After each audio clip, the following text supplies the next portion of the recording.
Assalamualaikum warahmatullahi wabarakatuh.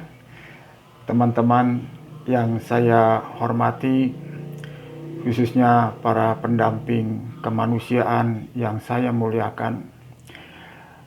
Mari kita berbicara tentang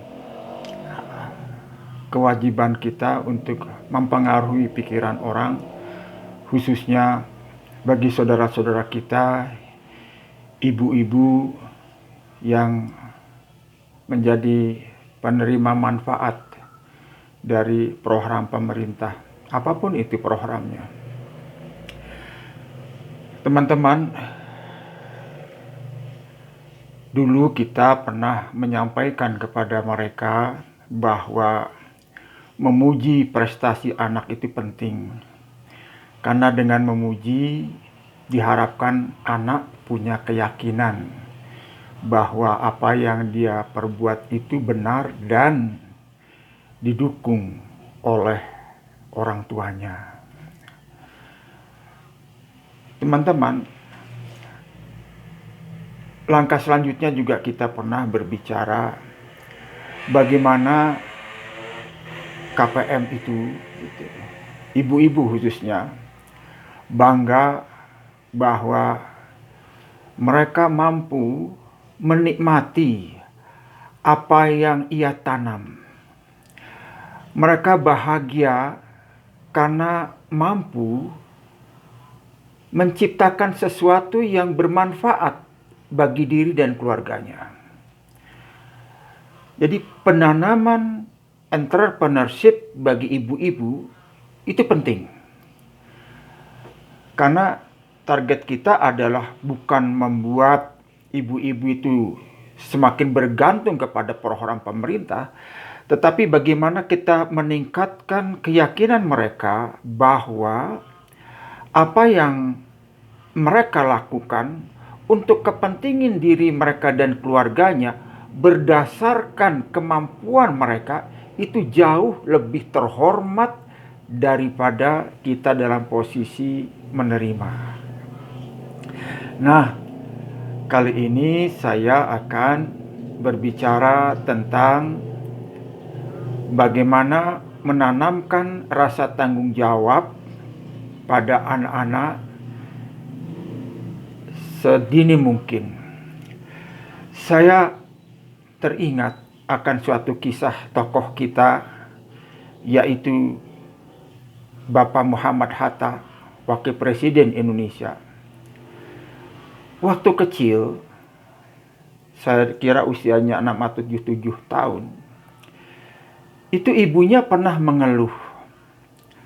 Karena apa? Karena setiap ibunya membuka pintu kamar Hatta, dia dapatkan kamar itu sudah rapih.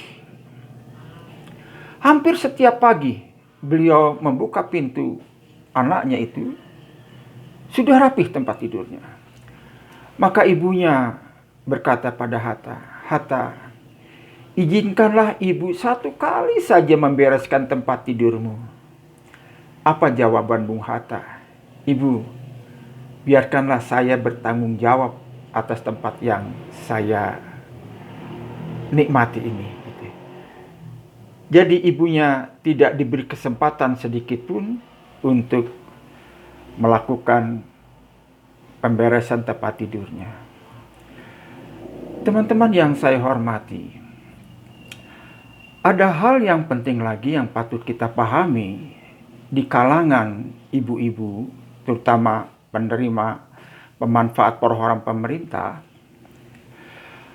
Saya juga tidak tahu dari mana asalnya bahwa untuk mendisiplinkan anaknya, mereka tidak segan-segan melakukan kekerasan. Dari mulai cubitan, bentakan, bahkan pukulan. Karena yang mereka tahu, cara mendidik itu seperti itu, gitu. Ingat teman-teman, itu yang mereka pahami, gitu. Itu yang mereka pahami, bahwa mendidik itu melalui seperti itu. Bentakan, cubitan, pukulan, gitu. Karena diharapkan dengan melakukan itu, anak akan menurut apa yang dia perintahkan. Bahkan, saya sering melakukan perjalanan dengan menggunakan transportasi publik. Dan saya juga tidak sekali dua kali menemukan ibu-ibu yang memukuli anaknya walaupun dia berusia 2 tahun atau 3 tahun, yang muntah di kendaraan, membentak sambil memukul. Dan kalau Anda ketemu dengan itu, nah saatnya Anda bertindak. Katakan pada ibu itu atau pada mereka, "Ibu, jangan dipukul, anak ibu sakit." Ayo, jangan dipukul, anak ibu sakit. Saya pun bisa seperti itu gitu. Itu akan menyadarkan ibu-ibu. Sebetulnya ibu itu hanya malu saja punya anak naik mobil muntah karena takut dianggap orang kampung yang jarang naik mobil. Itu prinsipnya seperti itu saja. Selanjutnya, ada hal lain yang harus kita perhatikan, teman-teman. Ketika salah seorang kerabat atau teman ibu-ibu itu melakukan kegiatan masak-masak di rumahnya, biasanya di masyarakat itu tetangga-tetangganya dilibatkan untuk ikut memasak, ikut membantu memasak. Coba teman-teman perhatikan. Sekali lagi coba teman-teman perhatikan. Biasanya anak-anak itu, anak-anak ibu yang turut membantu memasak itu akan diberi porsi makanan yang luar biasa. Sungguh, coba perhatikan. Coba perhatikan, ibunya akan keluar dari dapur dan memberikan makan anaknya dengan porsi yang luar biasa. Istilahnya kayak gunung pindah di piringnya itu. Walaupun anak itu mungkin nggak biasa makan sebesar itu gitu. Tapi tidak tahu ya bagaimana asal muasalnya, ataukah karena mereka merasa ini ada gratisan sehingga bisa seperti itu gitu. Itu yang harus kita edukasi, bahwa memberi pada anak itu pada tingkat-tingkat yang wajar. Karena anak juga harus kita didik bahwa menerima itu jauh kurang baik dibandingkan dengan kemampuan memberi. Teman-teman yang saya hormati dan saya banggakan, selanjutnya saya akan berbicara tentang bagaimana menanamkan sedini mungkin anak bertanggung jawab atas dirinya. Pertama, yang seperti saya ceritakan, cerita Bapak Muhammad Hatta tadi, selagi kecil didorong anak, kalau dalam buku P2K2 itu tentang sikat gigi ya, gitu. Nah, selagi kecil dididik anak-anak untuk biasa membereskan tempat tidurnya sendiri, membersihkan kamarnya sendiri, biar dia bangga melakukan itu. Awalnya bisa dibantu oleh ibunya, tapi setelah sekian kali, lepaskan, biarkan anak berbuat yang terbaik bagi dirinya. Kemudian tadi menyapu, awal-awal memang kotor, tetapi nanti kelamaan dia akan menikmati hasil kerapihannya itu dan dia akan bangga dengan hidup rapi.